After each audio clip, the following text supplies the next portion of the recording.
Argentina के Hwan पारोदी America में काम कर रहे थे एक बहुत प्रसिद्ध जगह पर जिसका नाम है मेयो क्लिनिक। मेयो क्लिनिक में काम करते वक्त उनके पहचान के एक व्यक्ति थे जिनको कि अयोटा यानी कि शरीर की सबसे बड़ी धमनी महाधमनी का एन्यूरिज्म हो गया था। वो धमनी कमजोर होकर फूल गई थी और उसका ऑपरेशन करना जरूरी था। वो धमनी अगर फट जाएगी, वो आर्टरी फट जाएगी तो पेशेंट की जान बचाना लगभग असंभव है।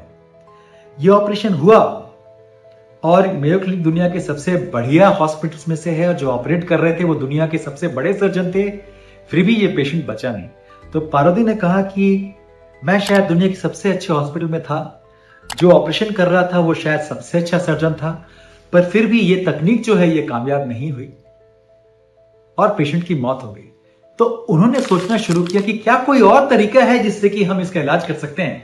और ये एयोर्टिक एन्यूरिज्म बहुत ही खतरनाक बीमारी मैं आपको बताऊं, क्योंकि अल्बर्ट आइंस्टाइन की मौत इसी वजह से हुई थी कि उनको एक एन्यूरिज्म था जो कि फट गया और उनकी मौत हो गई। इसका इलाज करना उस जमाने में सर्जरी के द्वारा पेट खोल के काफी मुश्किल काम था।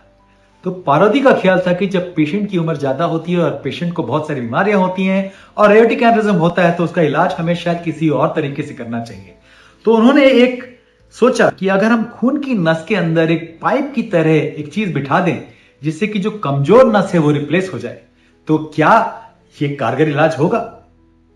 उन्होंने इस पे काफी काम किया और उन्होंने इसमें सक्सेस हासिल करी एक और अर्जेंटीना के डॉक्टर की सहयोग से, जिनका नाम था पाल्मास।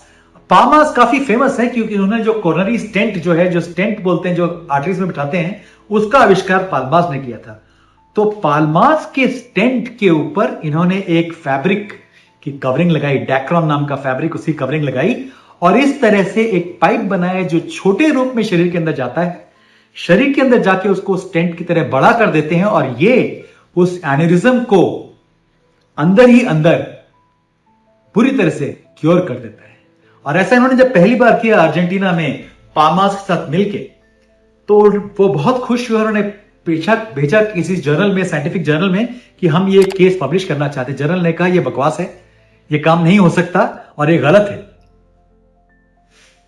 पर आज अब इतने सालों बाद ज्यादातर पेट के एयोर्टिक एन्यूरिज्म्स का इलाज अंदर से ही पारोदी की बनाई हुई तकनीक के द्वारा ही होता है और इसे हम बोलते हैं एंडोवैस्कुलर एन्यूरिज्म रिपेयर, जिसके द्वारा छोटे से छेद से बड़े से एन्यूरिज्म का आसानी से बिना खतरे के इलाज होता है।